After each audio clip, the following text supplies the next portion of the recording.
It's so good to be back in Pittsburgh. I only lived here a year and a half, but we moved a year and a half ago to the beaches of South Carolina, so to get away from the cold and snow of Pittsburgh. But it is so great to be back here. I'm originally from Idaho, where there's also snow and cold, but also a lot of beauty. But I fell in love with this city and the people in the brief year and a half that I was here, and so it's neat to be back in the city. I'm very passionate about a lot of things. And I finally decided a couple years ago that I was going to cross some of those things off my list. And one thing was that I wanted to write my first children's book, and that is currently, we're working on the cover design. The book has been written and illustrated, and my publisher out of New York City is really tickled and excited about it.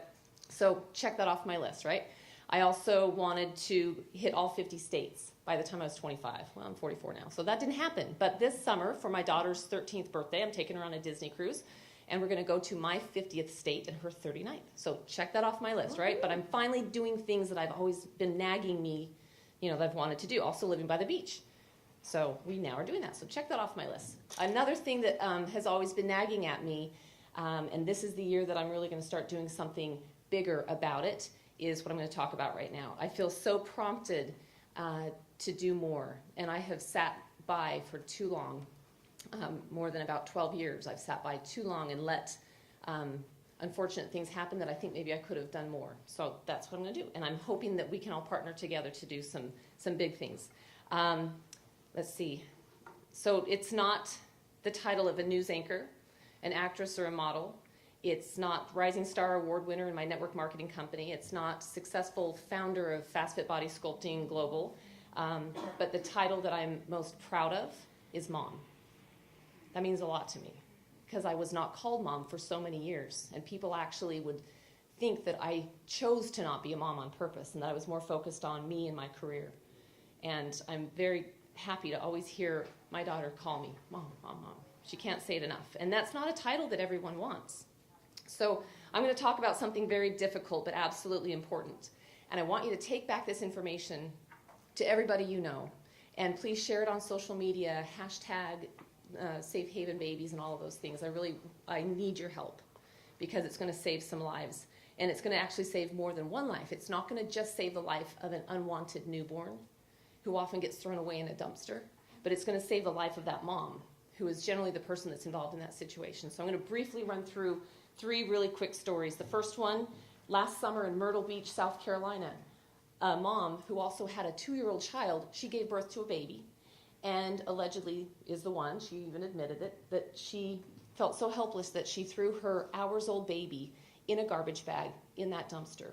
Fortunately, neighbors heard the muffled cries of that baby and opened up the bag and found the baby there, nearly suffocating in the hot summer sun. But the mom is now, she's a 23-year-old woman. She turned herself in after seeing the news reports that the baby was actually found alive. So she turned herself in, and she's now facing attempted murder charges. Just last month, a woman in California walked into a Subway restaurant where she was heard moaning and crying in the bathroom, and then she came walking out of the bathroom about 15 minutes later, and they saw a trail of blood. And they were able to track her down because of the trail of blood, but they also heard a baby crying in the bathroom. And there was a newborn baby drowning in the toilet. That didn't have to happen. The one in Myrtle Beach didn't have to happen.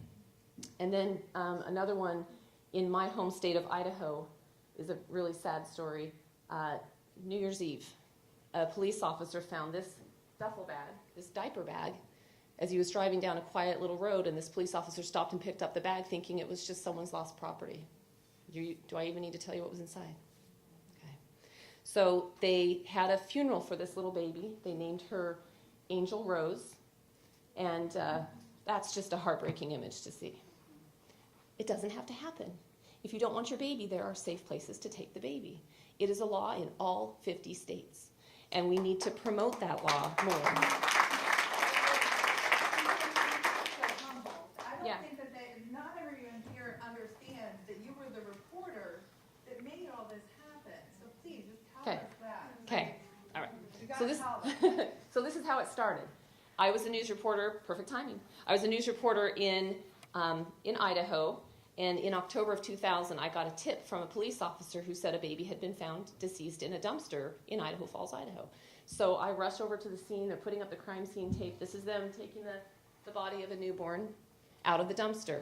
And at the time, I had been married for several years, and we could not have a child. And I stood there just thinking, I would have taken that baby. I know plenty of people who would have taken that baby. Who would feel so desperate to hide a pregnancy, which we found out an 18-year-old girl hid a pregnancy and then hid the delivery. She was 18. She lived with her father and her brother, wore big shirts, right? Delivered in the bathroom, took the baby, put it in the dumpster, went back in the house and pretended as if everything was fine. So, yes, I made it my mission to create a safe haven law in Idaho, and the governor of Idaho handed me the pen that he signed into law in the state of Idaho, that law, that if you don't want your baby to take it to a safe place. And so that was a very special moment that he says your fingerprints are all over that law in Idaho. And at the time, it was only in about 27 states. And since then, then it became in many other states. So here's in July of 2003, just a couple years after that law was passed, a mother knew about the safe haven law in Idaho, and she delivered this little baby in the hospital. And then she wrote a note on a hospital pamphlet and said, please give this baby to someone else. I can't have this baby. And she walked out. And so the next day, I get a phone call because we were on the adoption list to adopt a baby, and I got that little baby. Isn't that kind of neat?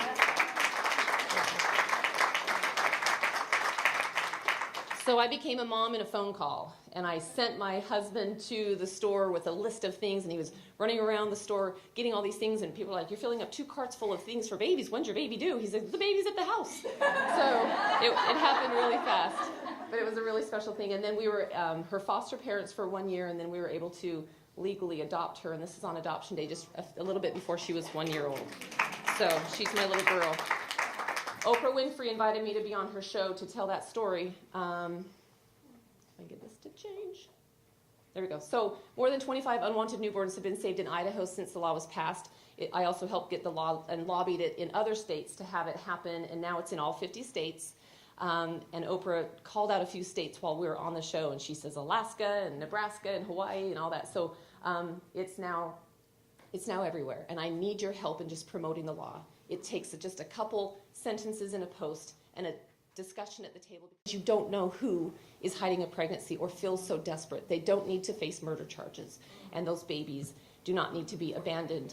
And thousands of babies have died and are buried in graves named, Angel Rose and Baby Hope and all those things, and that does not need to happen. And I am so thankful that I was able to be on this show in front of millions of people to talk about that. But this is Lily now, and she's fantastic, and I'm so thankful to be her mom.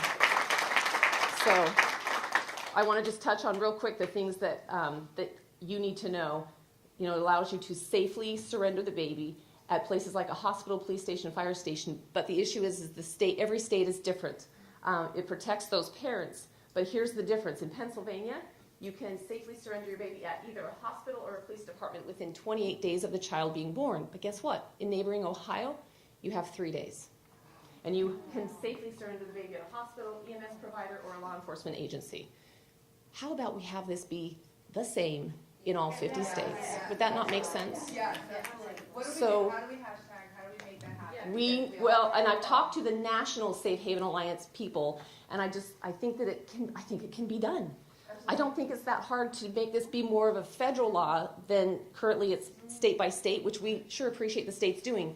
We just need to find a couple powerful senators and people who can then just make this a federal law, 30 days, and make all the locations uniform. That's all we need. So awareness, public service announcements. I'm working on a national public service announcement, so then I'm going to need the media people to help me. But it's going to be a video where a child, like maybe Lily, says, thank you, Mom. And so it shows a baby being born in a bathroom or something, and then years later that child being thankful. So there are things that we're going to do. But a safe haven helps the most vulnerable have a chance at life. And it's the most beautiful law, and I'm so thankful that this is my mission, and that I have been touched by it. But that's the hashtag, and any ideas and support and help that you can help me in helping these type of children would be appreciated. So please promote the law and do all you can to save unwanted babies. Okay, thank you.